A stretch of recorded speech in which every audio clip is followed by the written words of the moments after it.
Well, welcome, Queens, to another episode of Break Free from Binge Eating with me, Victoria. And I have another Victoria with me today, all the way from Canada. So I'm just going to read her bio to you. I have Victoria Evans with me, and she began her career in the corporate world with a prominent Fortune 500 company in the beauty industry in Montreal. During this time, her challenges related to eating disorders, mental health, extreme dieting, and overexercising became a catalyst for creating a solution to an issue millions of women deal with today. As a successful eating coach, Victoria is disrupting the wellness industry through her fundamentally science-based approach. Victoria helps countless women to heal their relationship with food by optimizing their mindset for a happier and healthier lifestyle. She currently resides in Canada while providing solutions to women through her online coaching program. So without further ado, Victoria, welcome to the podcast. Thank you so much. I'm so excited to be here. I'm honoured to have you, and we're going to start with 10 fire starter questions. These are All really right. fun. So, number one, sweet or savoury? Sweet. Weights or cardio? Oh. Oh, it depends on the day. It has to be intuitive movement. Okay. Today it feels like weights. Okay, I love that intuitive movement. Yeah. Dogs or cats? Dogs. 1 to 3 books you would recommend, because this is a hard one to choose one. Oh my goodness. Oh, Glennon Doyle, Untamed. Hell yeah, such a great book. Night owl or early riser? Such a night owl. Oh, I'm the opposite. I'm in bed for 8:30 every night. Oh, I was like, it's 10 a.m. here right now. It's recording. I went to bed last night. It was like 2 maybe. Oh my I was just, gosh. yeah, I'm a night owl. I couldn't cope. Okay, I'm really excited to hear this one. What's the one of the most ridiculous things you've done in the past when you've been binge eating? Oh man, that's one of the most ridiculous things. I had a point where I was ordering Uber Eats to my apartment in Montreal, and they were passing each other in the hallways. And I had a studio apartment. I lived by myself, and I would pretend that I was calling to someone around the corner that the food was here, like multiple people. I was like, yeah, they're here. No, just put that over there. Like I was like, I had a whole like acting situation going on. And then they would be passing each other. I'm like, oh, perfect. Yeah, they're gonna love this. Right. And they would like be bringing me this food. So that was one of my best acting performances, or maybe they're just like, this lady's crazy. But that was off the top of my head, one of my great binging experiences. Yeah. That's epic. I used to do something similar, not as drastic. When I used to go to the supermarket and buy all this binge food, even though the cashier probably did not care what I was buying, who it was for, I used to have to say, having a girls' night," and I wasn't. It was it was just all for me. Oh, I used to do that all I would be like, "Oh, we're having a this is when it's a better one." I would say, "We're having a chocolate tasting party tonight." I vividly remember saying that to a cashier as I lined up like 10 like Cadbury and like all these like Oh. Kit Kat, like all these different types of chocolate. And this lady's like, "Sure." Isn't it funny though how honestly, like we had to say that because we felt shame Mhm. inside, whereas they probably didn't even care or even think what we were doing. They just was like, whatever. It's so funny. Absolutely. Yeah. Thank you for So, sharing that. Okay, mhm. number 7. Finish this sentence. When experiencing a body image trigger, I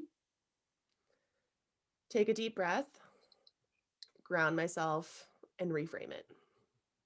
love. What's your pet hate in life if you have one? Mm. Oh, um Oh my gosh. I was like thinking of one I used to have a few years ago, which was people driving slow, but then that was really like more resembling how I move through life really quickly and how like I ate quickly and everything. So I'm like, that's not really my pet peeve anymore. Now I haven't thought about it in years. Pet peeve would be when people cut you off in conversation. Oh yeah. My best friend does that and I tell her all the time and she still does it. My dad and I have had this like love-hate relationship for years. He gets so excited to say something and then he cuts me off. I'm like, ugh, like Yeah, I feel that. What's the first thing you would do if you became prime minister or president, whatever they call it over there? Ooh, I would put together an epic cabinet of women who represent all different areas. So the like indigenous woman, like Black woman, like I would have like just really solid woman, epic, amazing scientists, engineer, like everyone that maybe like needs to be represented in our society come together, discuss what needs to hope go on, and then just approve so many different bills and laws to make that happen. So I Mm, wouldn't be able to do it by myself, but bring in all these amazing women, I would say. girl power. Yeah. Love that. And last but not least, I'm so grateful that you're here, Victoria, but why did you say yes to coming on today? Mm.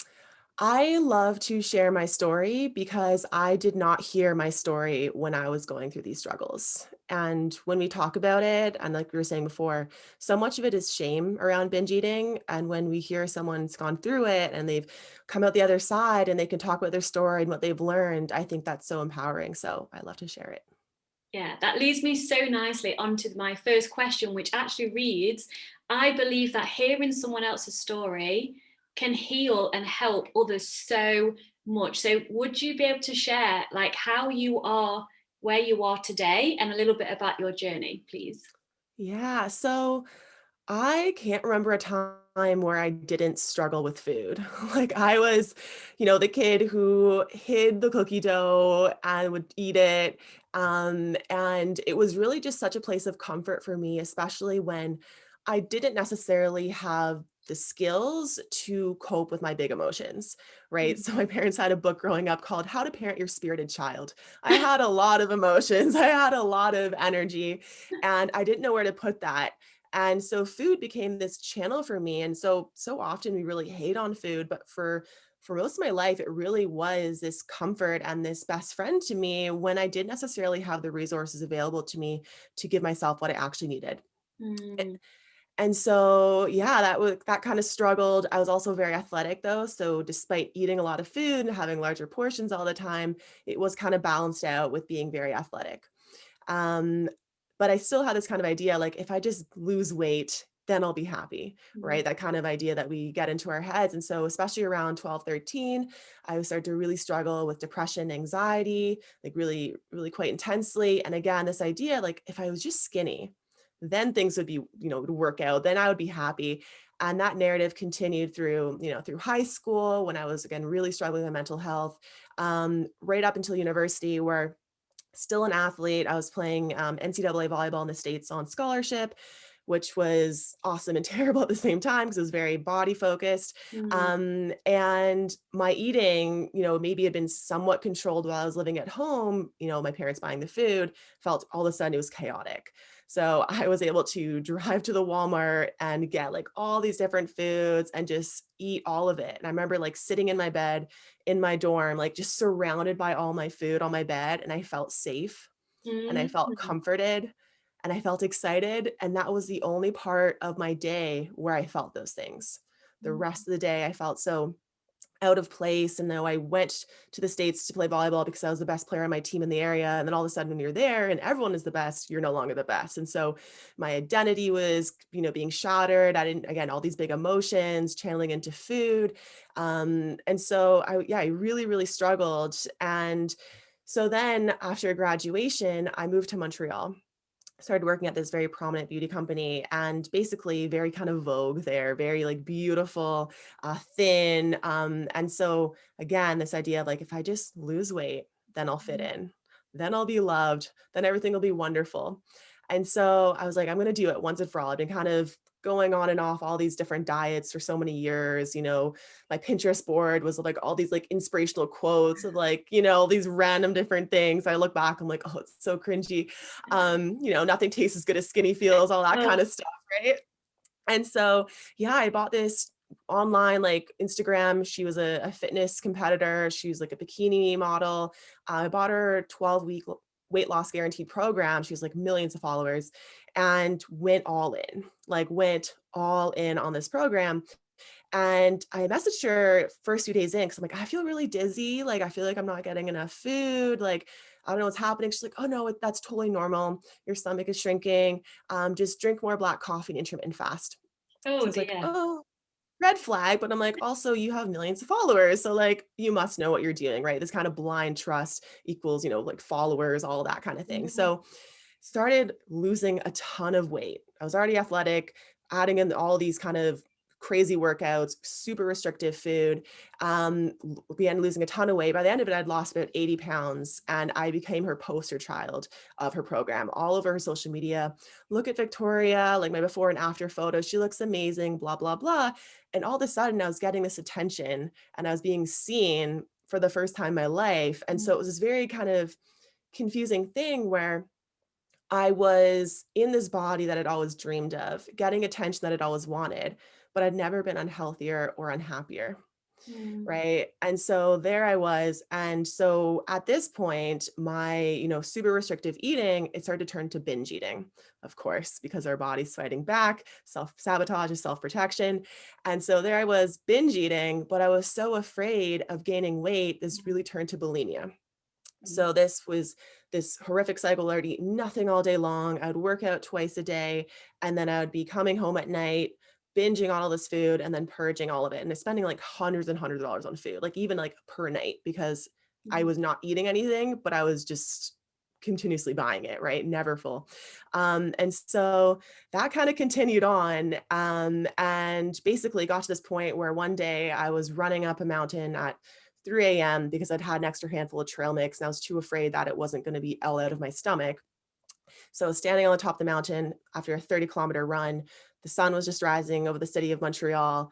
And I was like, I can't do this anymore. Like, what am I doing?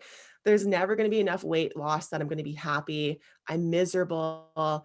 I hate my life. Like, what am I doing here? And I just had this really kind of rock bottom pivotal moment. And then from there, I came home to my apartment and called the eating disorder hotline and basically kind of opened up for the first time in my life. So that's kind of the first part of my story, but that's a lot. So Wow, thank you so much for sharing. What a journey, and I can't wait to hear the Mhm. second half. But when you was going through that, like when you was doing this diet from this bikini competitor, did any of Mhm. your friends or your family, I know you lived away then from your parents, did any of them kind of comment, or was they always praising you? It was all praise. It was all, "How are you doing it? You look amazing. What it like, can I work out with you?" Right? Like it became this a part of my identity. And like those comments just gave me so much energy. Like when I felt like I couldn't do it anymore, it was like, "You Mm. look wonderful." I was like, "Oh, okay." Right. And I was the girl who would go to the gym at lunch every day instead of eating lunch. And like it just became this all-encompassing part of myself that I didn't know how to not be that girl anymore. Mm. How did you deal with that wasn't my question. My question was, I had a really good question, Victoria, and it's gone. It might It'll come come back to back. me. So Yeah, it'll come so, back. so bear with. Yeah, it's gone. So can you talk, if it comes back, when it comes back, I'll ask you, but how did you then go from, at that point where you decided that enough is enough, you're going to call for help, which I'm so glad you did because you're here doing what you're doing today.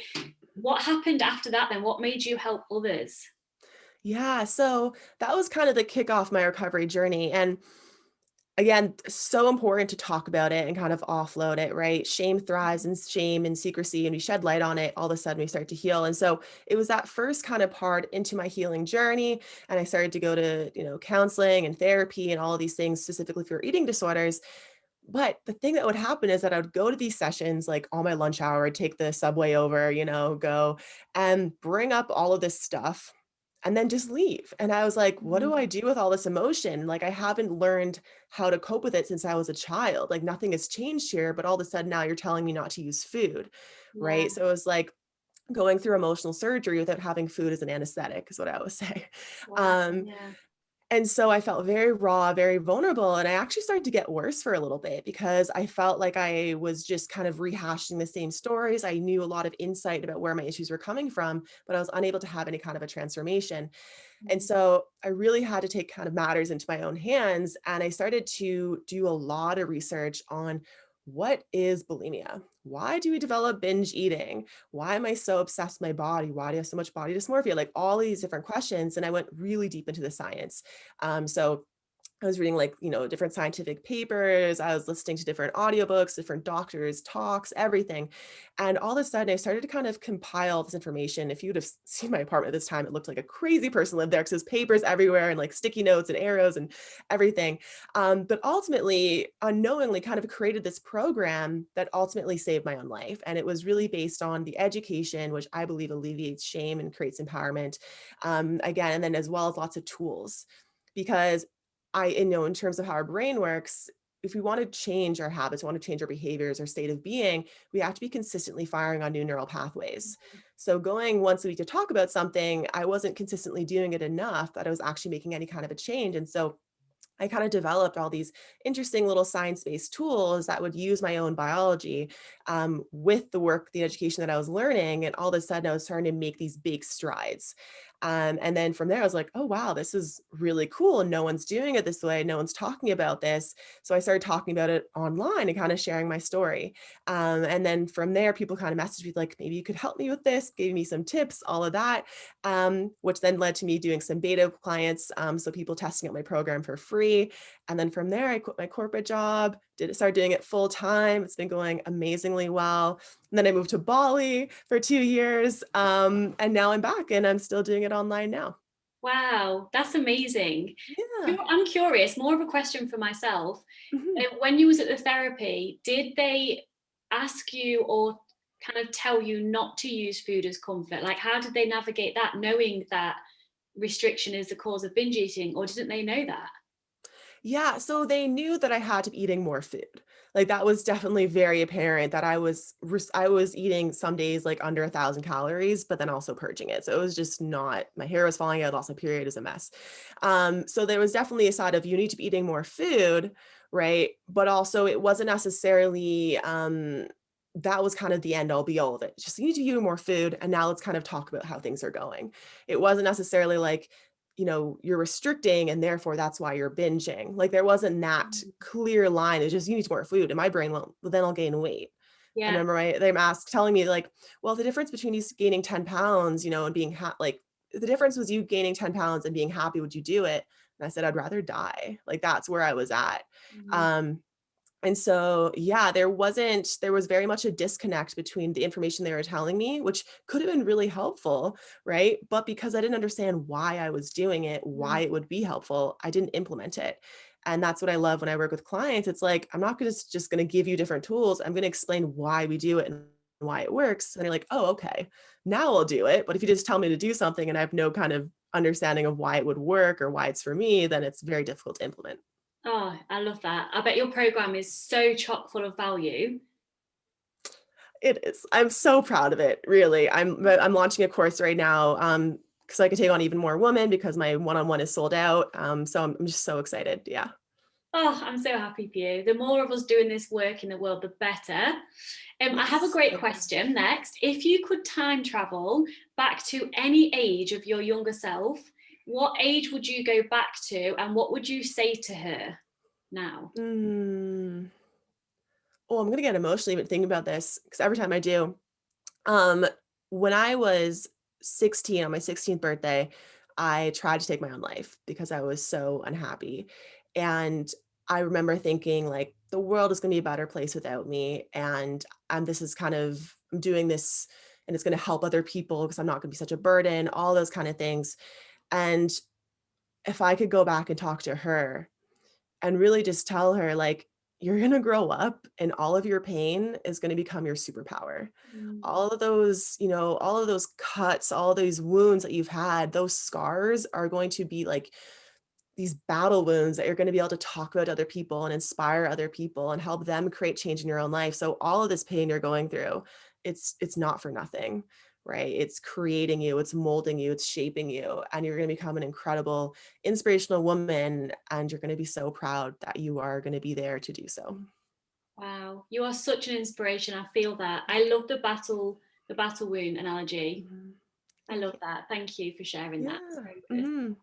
What advice would you give to someone? And I'm sure you go through this all the time because I have like nearly every single client ask me this question. When they start their food freedom journey and they're petrified of weight gain, what advice would you give them to start off with?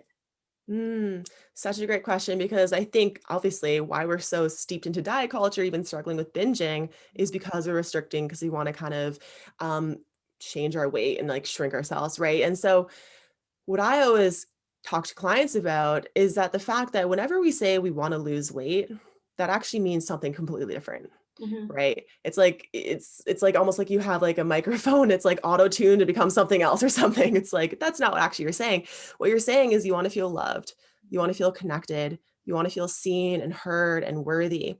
And none of those things are going to come in a smaller body.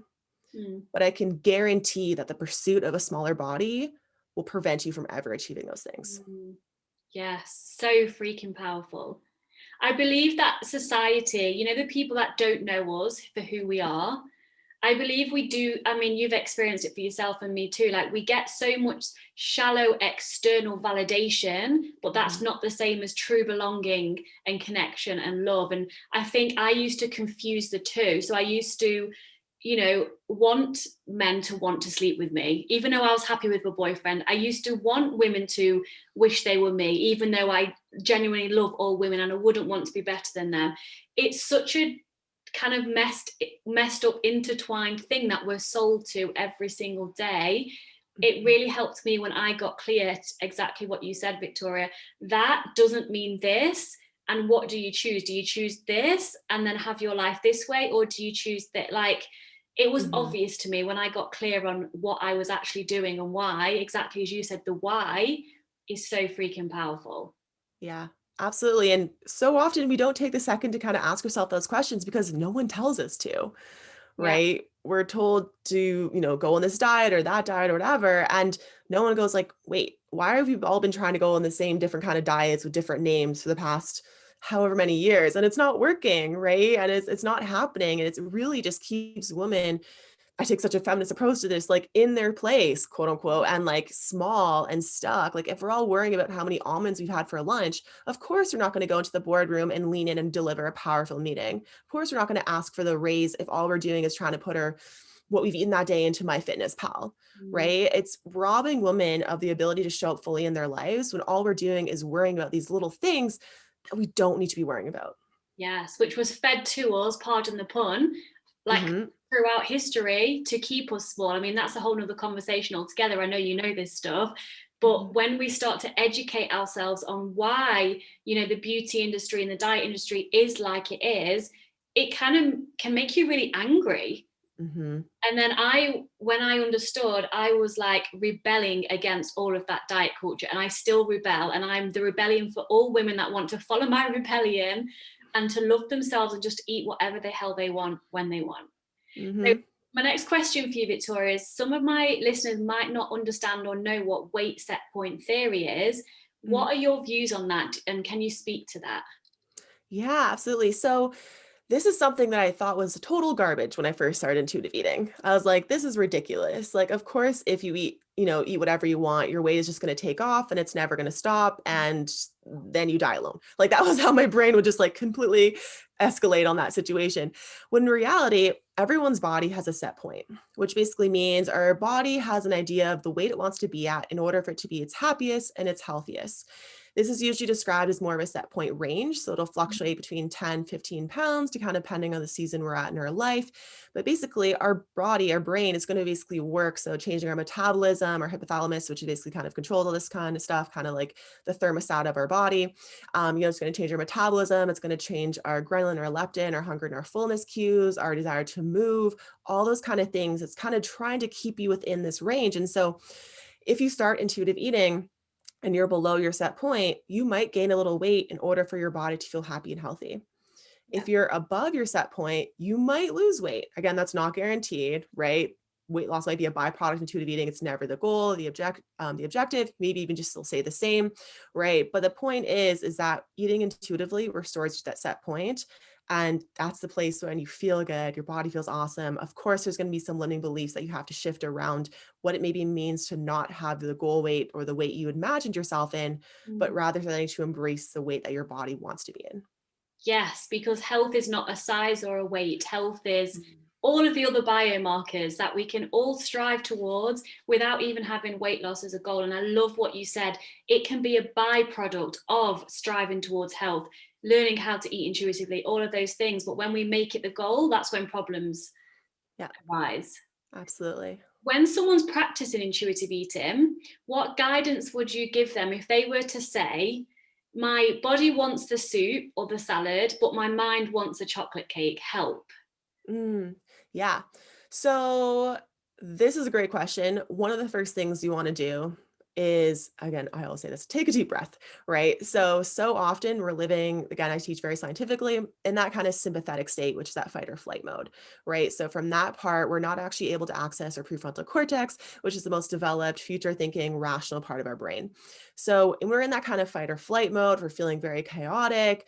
We're not able to be like, do I actually want this or do I actually want this, right? Our brain, particularly that primitive part of our brain, is always seeking out, pleasurable foods, high calorie, delicious as a means for survival, even if it's maybe not consciously what you're actually wanting at that point. So just taking a few deep breaths is always a really first great step to basically activate your parasympathetic nervous system, help calm you down, access the more rational part of your brain.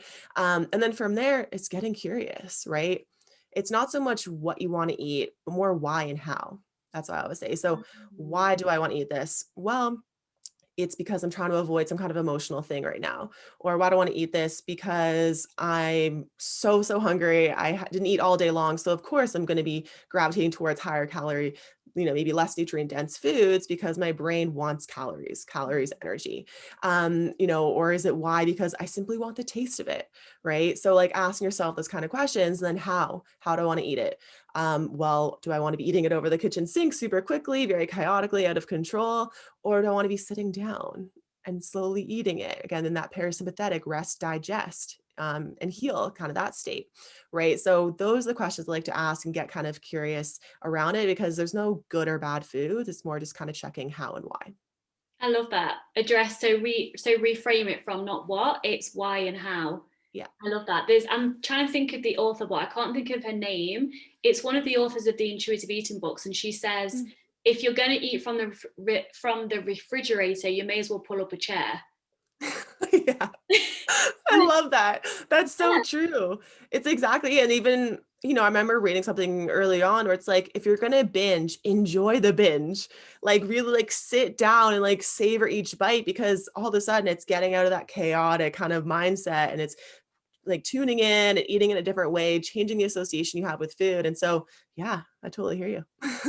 When I first started my journey, I did choose to eat chocolate a lot just because I wanted the taste. And Mhm. when I learned that that was actually okay, when I called my coach and was like, I've ate all this chocolate, and she was like, that's okay, love yourself anyway. I was like, I'm sorry, what? Have I just paid you to like give me permission to binge? Yeah. But then when I ate mindfully, and to start off with, it was a similar amount I used to binge on. But then when I allowed myself to actually enjoy it and have pleasure from it, when I actually loved myself through a quote unquote binge, gradually things start to calm down and you kind of want a green smoothie. And I remember thinking, holy shit, I want a green smoothie. And I was like, yeah, celebrating the fact, like not the fact that I didn't want chocolate, because of course if we're celebrating that, then that the opposite to celebration, not wanting it, is that it's bad and wrong to have it. Mhm. Just the fact that my body was giving me different signals and I was honoring that. So it is a process, isn't it, Victoria? It's not, this, it's so freaking scary to give up dieting. It's so scary. And the way that I was thinking about it and the phrase I use is restriction creates rebellion and allowance creates space for choice. Mm. Right. So whether that be physically restricting the food or even mentally. So I'd coach around like the four different types. So I talk about mental, physical, emotional, and connection restriction. And so we often think about like physical, like not actually letting ourselves have the food or eliminating different food groups. Right. But then the mental side of things can be look like I shouldn't have had that food. I'm so bad for eating that. What is wrong with me? I'm disgusting. Right. And even just saying those words to ourselves, it creates a feeling of shame, right? Shame highlights the same part of our brain as if we're in physical pain. What do we do when we're in pain? We look to self-soothe. We look to self-medicate, make ourselves feel better. We go back to food, right? It can become just such a vicious cycle. Instead of like, I used to tell myself like, yep, that happened. right? I had chocolate. Yep, that happened. Doesn't mean anything about me. Rather it meant that my body was missing something, right? Maybe I was missing some kind of connection. Maybe I was missing some like emotional support. Maybe I wasn't eating enough food. Maybe I was speaking to myself harshly that day, like whatever that looks like. But it's not a point of anger or frustration. It's a point of curiosity and being like, okay, what did I need in that moment? Because layering on shame to shame doesn't get you anywhere. No, there's Jessica Pearl, who I had on the podcast before. She said, no change ever comes from shame. Yeah, And it's so exactly. freaking true. And Hmm. when I first started, again, I always go back to when I first started because it was the most scariest and most exciting time as well. I put full trust in my coach. I think that's so important, to find someone who you can trust, because we can Google all the things and Google can give us all the answers, but there's something so powerful and supportive about having someone who has been there, who gets it, and who can guide you through the emotional things that happen. So I just love listening to your story. I'd love to talk to you about sugar. So do you believe in sugar addiction, and why or why not? Yeah, great question. I actually was talking to a client about this yesterday. So, no, I don't believe in sugar addiction, but I do believe that our brain has a difficult time processing sugar, and we have to understand that. Right. So that primitive part of our brain is designed to seek out highly pleasurable, delicious food. So, hundreds and thousands of years ago, whatever, it was berries and nuts. In this day and age, it's like the Tim Tams and the Cadbury, whatever. Right. And so when that happens, especially if we've been restricting in some way, we're going to be kicking out a ton of dopamine. Dopamine is anticipation of reward, which is why we feel like we're a different person when we start binging, because we're having a dopamine response Mm. that inhibits the front part of our brain, the prefrontal cortex. So it literally feels like Dr. Jekyll, Mr. Hyde, right? So understanding that, like, sometimes if I'm eating these really sugary foods and I've been restricting them or I've made them off limits or I'm really hungry, whatever, it can feel a bit like you're addicted, but that's not actually the case. It's more that your brain is designed to seek out these kind of foods. And if you hadn't given it to that in some way throughout the day, and again, kind of restricting in one way or another, it will feel very chaotic and very even kind of sometimes out of control. That's nothing to do with you. That's just how your brain works. But knowing like that feeling is going to end, right? That dopamine is going to wind down. That feeling of like very intense tunnel vision around I have to get more, that will end. Knowing that and knowing that, yeah, it's not you're addicted. It's rather you're mostly restricted. Yeah. Oh, I love these not acronyms. No, they're not acronyms. The little I don't know. rhymes that you're using. I absolutely love them. So I'm gonna listen back to this and like write all of these down. Um, so when we do eat sugar, as you've said, it sends like a rush of pleasure to our brain. Mhm. It's reminding me when I was first doing this and eating the chocolate all the time, that if you stop and take a deep breath, as you wisely recommend, and ask your body, it's not really about separating the mind and body as far as I'm concerned, but your body is the most wisest thing on this planet and she knows best. So yes, maybe you want the chocolate to taste it, and of course that's okay, but how are you going to feel physically, regardless of emotion, regardless of guilt or any emotional discomfort? Realistically, you're not going to feel great eating a kilogram of chocolate. You're just not. Yeah. Mhm. Yeah, and it comes back to like this I think of it as self-care, right? It's like we have to go to the dentist sometimes. We don't always like going to the dentist, right? But we do it because we take care of ourselves. Yeah. Same thing if like maybe I want to eat a pound of chocolate, but I also know that my body's going to feel terrible, right? It's going to feel awful. And if I want a pound of chocolate, that's a pretty good warning bell that there's actually something else going on there that I maybe need to look into, right? And so it's never like you don't want to disconnect yourself from your body, but rather breaking out of that autopilot response of like eating as much chocolate as fast as you can, getting really present, really conscious, being like, okay, something's going on here, something's happening.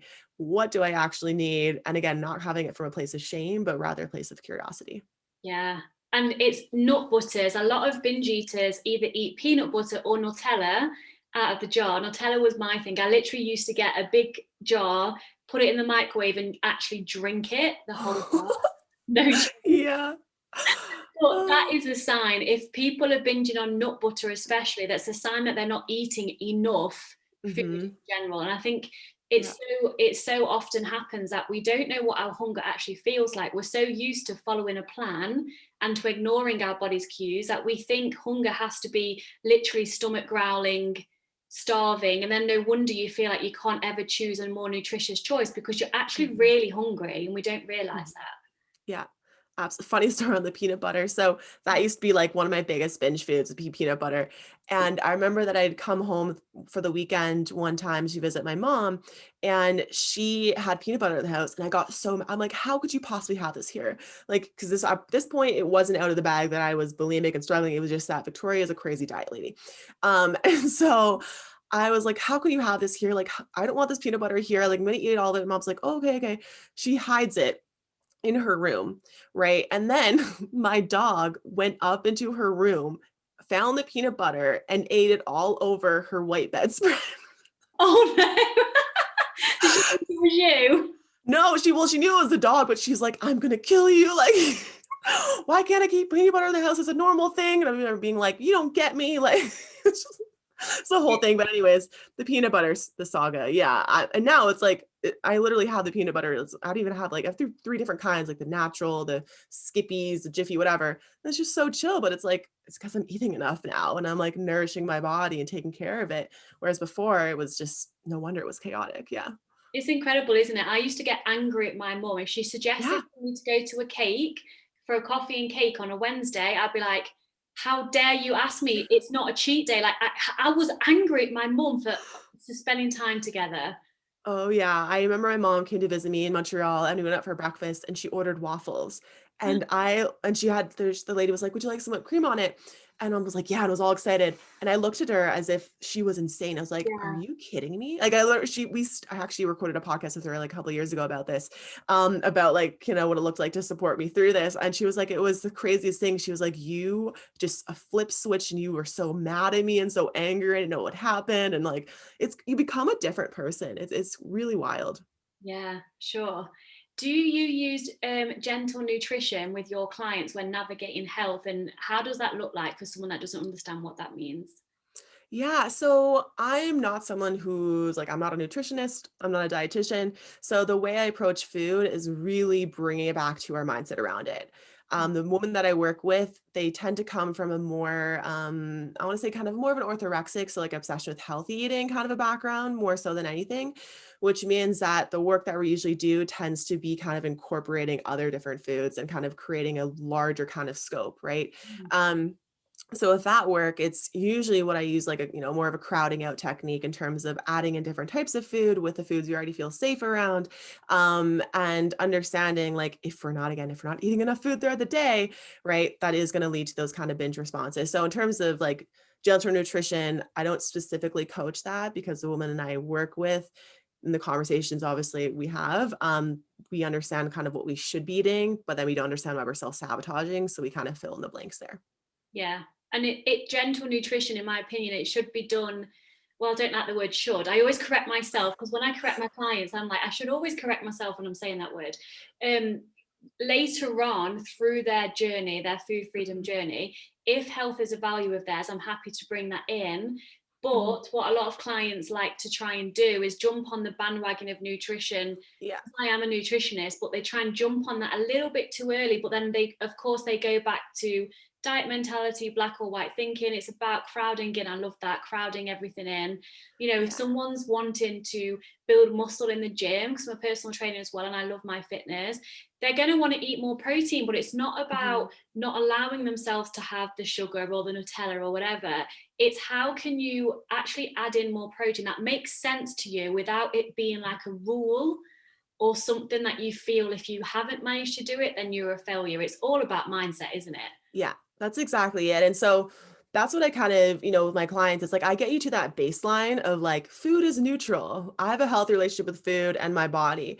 If we want to, from that space, like, if you want to go and look at like, oh, okay, I want to, yeah, work to maximize my like I CrossFit, so like my CrossFit performance or whatever, you can absolutely do that. But if you're trying to start with nutrition and getting super, controlling about what you're eating and diet, it's like that's like complete opposite of what we're trying to do, right? So I think, yeah, it's exactly what you said. It's like we can't start in that place, but if that's where you want to end up, then I think that's amazing. But setting that kind of foundation and getting to that kind of baseline of food neutrality and then kind of moving from there. Yes, I couldn't agree more. I love that. What are 3 things that have helped you and your clients to fully accept your body, even when gaining possible weight? Because it all starts with the body image, doesn't it? So much so, yeah, for still hating ourselves, it's very difficult to eat intuitively, right? Because it's like that little voice in your head being like, don't eat that, even if your body actually wants it. So, yeah, so 3 things. I'd say the first thing would be to what I do would be a social media, like a curate my social media, right? So we're so intentional about our physical environment often, but not necessarily our virtual environment. So Mhm. doing what I call like, a Mary Kondo of your accounts. So what brings you true joy? And not joy in the sense of like some Fitspo account that actually makes you Mhm. feel terrible and shame, drives the opposite response. Rather, seeing yourself represented, right? So if you've gained some weight or if you have cellulite on your legs or whatever, like I know for me, I followed women who have cellulite on their legs because I have cellulite on my legs. And seeing myself represented meant it felt safe for me to be myself, no matter how I saw my body changing. So first thing I'd say would be to curate your social media environment. The second thing would be to talk about it, which sounds really small, but like when we keep everything inside of how we're feeling, it just compounds and we often kind of make it into something bigger and mean something more than it actually does. And so that's also why I love having a coach, because when you speak it to who you're working with and you're able to have those conversations, you're able to kind of see it in a different way, understanding it in a different light, which can be really powerful and really helpful. Mm. Um, Third thing I would say is that I like to use the and concept, which is basically like I've gained 5 pounds and I'm still an incredible coach and businesswoman and I traveled the world and I'm epic, or I had to go up 2 jean sizes and, I'm not a mom, but I am an amazing mom and, I own my own house and blah, blah, blah. Right. So it's kind of like we're anchoring in something that maybe in our brain is a little bit negative to something that is more positive, and together it kind of creates more of a neutrality by just kind of pairing them together. So that's always one I like to use where it's like, oh, I look like this, and I still smash my CrossFit workouts. Right. So that's Yeah. one like. I love that. And I want to bring up the second point you made about speaking about it to people. Mhm. I've had many conversations with my fiance along my journey, and one conversation really stood out to me. And it wasn't that long ago, maybe like a year and a half ago. And I said to him, how can I ask you a question? And he said, of course. I said, how can you think I look perfect in my body image as I am now when I'm 30 pounds heavier than when you first met me in Egypt? And he just went, I don't know. I think it's because I just love you for who you are. And to see his confusion, because it wasn't like an automatic response. Like, I'm not saying people do lie, but from my perception, because we believe whatever we think about ourselves, everyone thinks about us too. It To see his thought process of like, oh yeah, shit, why is that actually? Because he wasn't denying the fact I'd got 30 pounds heavier. It was his kind of like, it's just you. So that's just to all the women out there who always worry about maybe what their partner thinks or their friends think and whatever. It doesn't matter, because when you look in the mirror, if you're not happy with what you see, you just kind of stare at your reflection and you don't see yourself smile or laugh or respond and talk to people. You don't see yourself every day, all day. That's the true beauty of who you are. Like, I see myself a bloody lot because I'm on camera a lot. And at the beginning, when I first started coaching, I was like, oh my God, I look awful. But I Mhm. actually don't care. I'm so used to all different angles of me, even the angles where I'm like, whoa, I did not know my nose looked like that from the side, kind of thing. And it's okay, because what else is there apart from to give yourself love and compassion and just focus on your mission? Like, I'm so done with focusing on what my body looks like, because I'm so over that. All it caused was disordered eating, and that's it. I'm just done. End Yep. of speech. Mm. So good. Yeah. And point, drop mic. Yeah. Yeah, no, exactly. Exactly. It's so crazy, and kind of going back to what you're saying around seeing yourself. Like, it's like if you ever hear yourself like sending a voice down, you listen to it back, or on podcasts or whatever, you hear your voice or you see yourself. It's not that it is bad. It's just unfamiliar, right? That's how our brain works. Familiar is safe to our brain. So if I'm always holding my phone a certain way, or I always see myself in the mirror a certain way, that's going to feel normal to me. And then I see myself in a picture from the side and I'm like, oh my God, I'm disgusting. And your friend's like, what are you talking about? You look amazing. Like, you look so good. Right. I'm sure we've all had that happen where we think we look terrible. And our friends are like, what are you going on about? just not familiar to us. So even as a little side note, body image tip is exposing yourself to yourself. That sounds a weird way to say it, but like, it's like exposure therapy, right? It's like you have to see yourself from different angles and understand what you look like so that your brain becomes, kind of desensitized or and becomes familiar so that you feel safe, right? Like you're saying, see yourself on camera all the time, it just becomes, this is what I look like. Or if you hear your voice all the time, that's just my voice. But initially it can be this kind of shock value, not because it's bad, just simply because it's unfamiliar. Yeah, I used to, and I still do. I don't do a lot of yoga. I do it when I feel like it. I used to make it a daily practice to do naked yoga in front of a mirror, Yes. Yeah. because it really helped me with body neutrality. Because, I would just allow myself to look. Sometimes I'll be like, holy shit, whatever. I still love myself. And sometimes I'll be like, oh, my body looks really different from, especially doing yoga, of course, you're doing all sorts of weird angles and things. Yeah. It's so healing to do that. And exposure therapy, exactly right. Like when we get out the shower, instead of like quickly like hiding ourselves away because God forbid your husband see you naked or something, Mhm. like just allow yourself to spend time with yourself. And you don't have to like it, but love, it's like, if you have children or you've family or whatever, you love your family unconditionally, but you don't like them all the time, Yeah. and that's okay. Yeah. Oh, yeah, exactly. And I used to do naked dance parties. Like I love dancing. If anyone ever follows me on social media, I'm always dancing all the time. So it's so fun.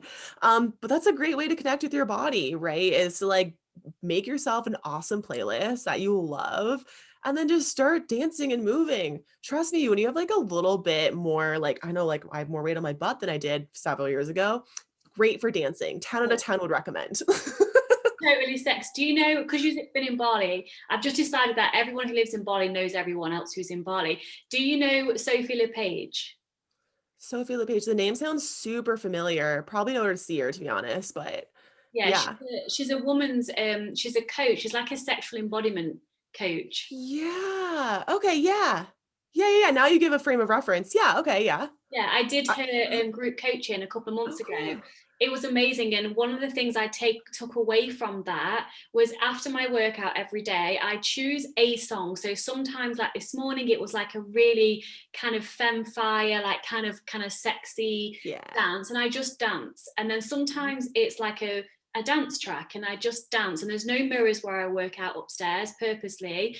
And I just allow myself to be in my body and just dance, and things are going to wiggle, and all of these things. But again, practicing that, being in your body, not seeing it as an object, is so healing. So guys, we're giving you so many little golden nuggets here. So if you want to do the work, if you want to feel better in your body, you have to do the inner work, and Mhm. these things work.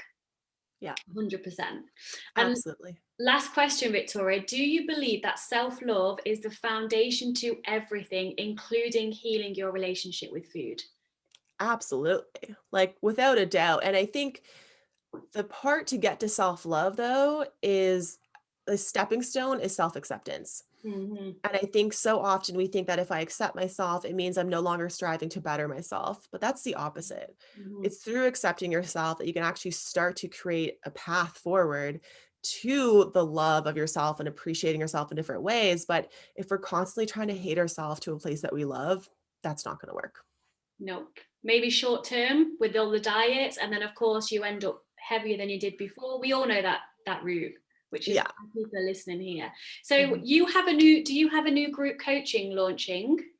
I I believe. do. Yeah. So it's called the Craving Food Freedom course. I'm so excited about it. Like genuinely, it's really quite good. It's really quite good.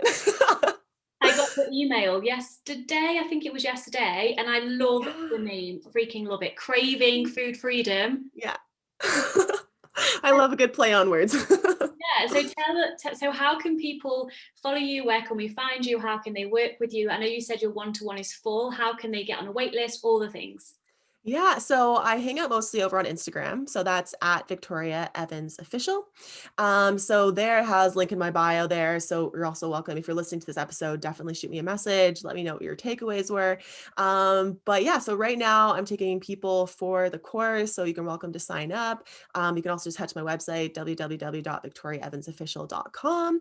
And I have all my different programs there. So one-on-one coaching is full right now. It will open up again in a few weeks once some new clients finish through. So if you're looking looking for one-on-one support, I got you from a very science-based standpoint, if that's your vibe. If you're looking for more group support, I got you. And yeah, and then I'm going to be releasing another program another few months as well, specifically around body image from a very science-based point. So stay tuned for that too. Oh my gosh, that is so freaking exciting. And I think Yeah. anyone listening, if you're loving this episode, which of course you are, if you screenshot and then tag me and Victoria on Instagram with the hashtag craving food freedom. Yep, nailed it. Yeah. So Yeah. hashtag craving food freedom. I'm Victoria Kleinsman, as you know, and Victoria Evans official. We would love to know what your takeaway was. And Victoria, it's been an absolute honor to have you on. The hour has just flew by. I know. So And crazy. thank you so much for your wisdom, for who you are, your energy. You're amazing. Thank you so much. I had honestly the best time chatting with you. Thank you. And we will speak very soon, I'm sure. Sounds good. Thank you. Bye-bye. Bye. Bye.